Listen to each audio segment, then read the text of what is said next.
Welcome to the 700 Club. Millions of Americans will tune in tonight to see Vice President Kamala Harris square off against former President Donald Trump. It will be their first and perhaps their only debate. The two will be standing side by side in what's being called the biggest showdown in Philadelphia since the Rocky movies. John Jessup reports. With only 6 feet between them, Americans will get to size up the candidates when they meet for the first time and share the stage in Philadelphia's National Constitution Center. Ahead of the debate, both Kamala Harris and Donald Trump exuding confidence. How are you feeling? Are you ready, Madam Vice President? Ready. You know, if I destroy her in the debate, they'll say, Trump suffered a humiliating defeat tonight, no matter what. Tonight's matchup, originally scheduled to be the second debate between Trump and President Joe Biden, before the president dropped out of the race and endorsed his VP. The two campaigns finally settling on the rules for their 90-minute showdown, which include no opening statements or pre-written notes, 2 minutes for questions, rebuttals, and closing statements, and 1 minute for follow-ups, 2 commercial breaks with no live audience. The two taking very different tacks for preparation. Harris hunkering down for intense mock rehearsals, while Trump holding informal policy sessions, both trying to find ways to define and perhaps get under each other's skin. This might be the biggest showdown that Philadelphia's had since the Rocky movies. The stakes are high with both candidates in a tight race. Polls show a close contest, with former President Trump slightly ahead of Vice President Harris among likely voters, 48 to 47%. But that's within the New York Times Siena College poll's margin of error, meaning the race is essentially tied. Many voters will be tuning in to hear what the candidates have to say. I am looking forward to tonight's debate. I think it'll be like a good square-off between the two candidates. I'm very looking forward to it. It's the most unusual election preseason that I've ever seen. CBN contributor Nathan Gonzalez believes the main audience is independent voters, particularly in swing states. I don't expect something to happen that will, sway Democrats to come away from Harris or Republicans to come away from Trump. I think we're locked in on a core group of people in the middle in 7 key states. While Harris has enjoyed both momentum and enthusiasm since taking the top of the ticket only 7 weeks ago, Trump could have an edge in the Electoral College, with respected election analyst Nate Silver giving him a nearly 64% chance of winning there, where the race for the White House will ultimately be decided. John Jessup, CBN News, Washington. Well, it's rare for a presidential debate to be pretty much treated like it's some kind of WWE event. And, parts of me want to say, are you ready to rumble? When you hear words like showdown and there's 6 feet of separating them and all this kind of stuff, it's remarkably American in its approach. But at the same time, this is a very serious election. And the future of our country, who is going to lead it, and what are the policies that they're going to follow. I hope the debate ends up with substance on those issues so that voters can be informed about which future they want to join, because our vote is going to decide this election. The polls are showing it's now razor thin. The advantage Harris had out of the convention seems to be slowing. And we're down into counting electoral votes. And so there'll be swing states involved and very small percentages in those. When you start looking at presidential races that it's just a few thousand votes of margin of victory in these swing states, it shows you just how important it is. So please vote in this election. Don't stay home. Let your voice be heard, because our future needs your participation this November. Well, CBN's David Brody will be at the debate in Philadelphia tonight. He'll join us here on the 700 Club tomorrow for his analysis of the debate and its impact on the election.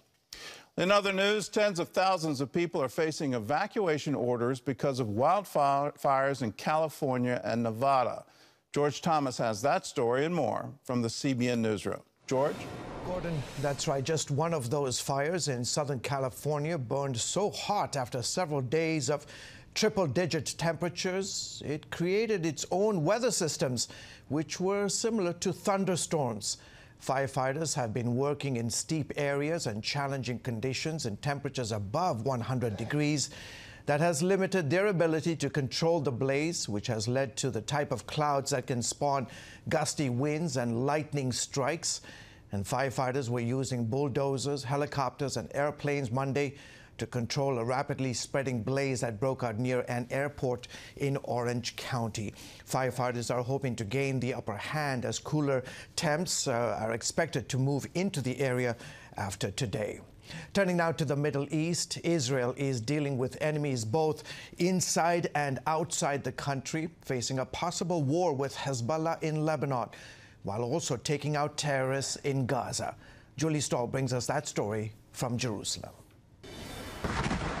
Israel says it targeted and killed a number of significant Hamas terrorists who were operating from a command and control center embedded in a humanitarian area in Khan Yunis. According to the IDF, the terrorists had carried out attacks against IDF troops from the control center and were directly involved in the execution of the October 7th massacre. The Gaza Health Ministry says at least 19 people were killed in the strike on the tent encampment, but Israel says it took numerous steps to limit the risk of harming civilians. Attorney Yifas Sigal from the Israel Defense and Security Forum tells CBN News the terrorists have one aim. You have a death cult of jihadist terrorists who literally wake up in the morning every day and try to figure out a way to bypass your defense mechanisms and to find a way to finally destroy you and kill and rape and destroy the state of Israel and all its people. We've been saying it for years, but we sounded crazy. But we saw it on October 7th. Israeli Defense Minister Yoav Gallant reiterated Israel's goals of destroying Hamas and bringing the hostages home and the possibility of war with Hezbollah in the north. We're looking at all the fronts, and this means that while you're fighting here in Gaza, we're preparing for everything that could happen in the north. Hezbollah continues to attack northern Israel daily from Lebanon, launching 30 missiles on Sunday alone. Netanyahu is promising to end that threat, and his war cabinet met this weekend to discuss a possible ground invasion into Lebanon. And former war cabinet member Benny Gantz says without a hostage deal, Israel should go to war with Hezbollah. While some 60,000 Israelis are displaced from their border homes, another 200,000 are within striking range of Hezbollah.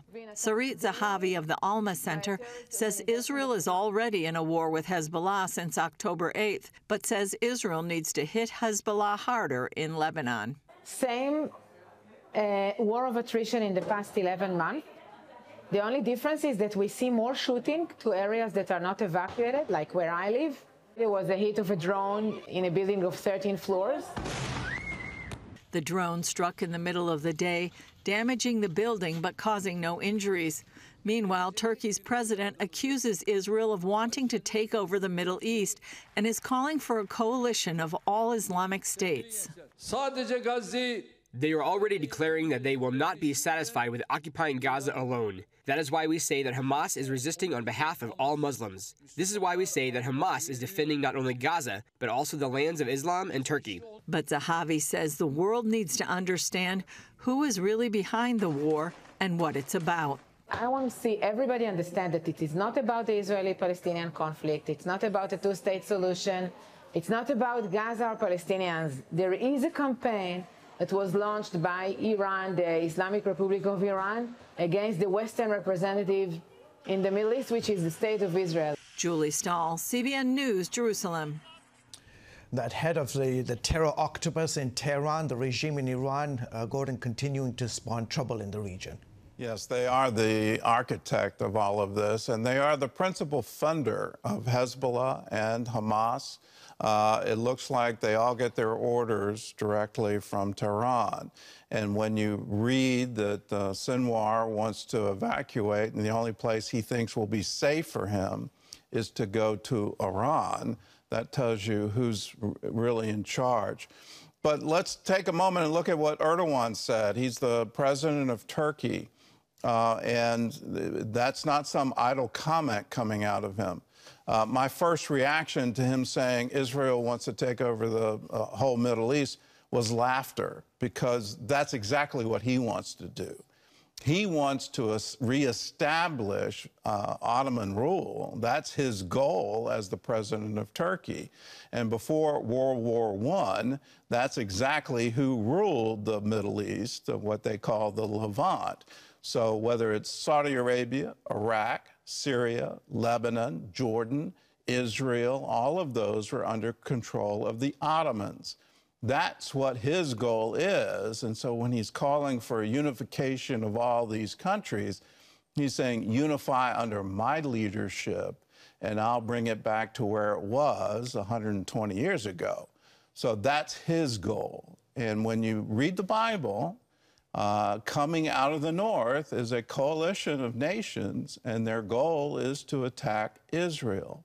Let's take the Bible seriously. Let's take what Iranians are their leadership is currently saying, all the messages out of Tehran, all the messages out of Hamas, all the messages out of Hezbollah. They have one common theme. Let's wipe Israel off the map. Let's kill every single Jew living in Israel. Here in America, we need to stand up to that and say, no, Israel has a right to exist. This is established international law going back to the British mandate following World War I, where the Ottoman Empire was defeated. And all of these nations, Syria, Lebanon, Saudi Arabia, Jordan, were all created. And with that creation was the creation of the British Mandate for Palestine that later became Israel. Let's honor that. Let's stand with that, because that is the right thing to do.